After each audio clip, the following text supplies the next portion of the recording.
নমস্কার। আজকে আমার জন্মদিনের পার্ট 4 যেটা দিচ্ছি, এটা এদের জন্য। এরা আমার জীবনের একটা বিশাল অংশ জুড়ে আছে।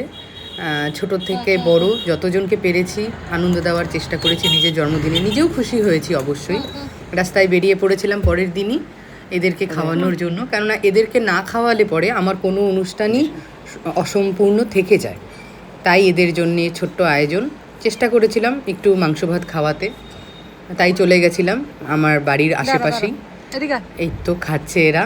একটা জিনিস, ইন্টারেস্টিং জিনিস দেখাবো, সেটা হলো আমি যখন এই ভিডিওগুলো করছিলাম তখন আশেপাশে বিভিন্ন মানুষ আমাকে হেল্প করেছিল। যে কুকুরগুলো কি করে, একসাথে এসে ঝগড়া করা শুরু করে, একজনের খাবার আরেকজন খেয়ে নেয়। তাই দূরে দেখবেন একজন দাঁড়িয়ে আছে এই ভিডিওর মধ্যেই, উনি পাহারা দিচ্ছে দুটো কুকুরকে। ওরা এসে অনেক জনের খাওয়া খেয়ে গেছিলো, তাই এরা যাতে খেতে না পারে, অন্যরা যাতে খেতে পারে সেই জায়গাটা এরা করে দিচ্ছিল। এই যে লাস্টে একে ছেড়েছে, এ তখন আসছে আবার খাবার জন্য। তা ভাবলাম দিয়ে দিই, হয়তো এর অনেক দিন ধরেই হয়তো খাইনি, তার জন্যই বারে বারে আসছে। তা প্রচুর মানুষ আমাকে এরকম হেল্প করে রাস্তায় যখন আমি এদেরকে খাওয়ানোর জন্য বের হই। এদের গায়ে গরম জল ছিটিয়ে দেবেন না, পারলে দুমুঠো খাবার দেবেন, এরা খেতে পায় না, এদের ভালোবাসুন।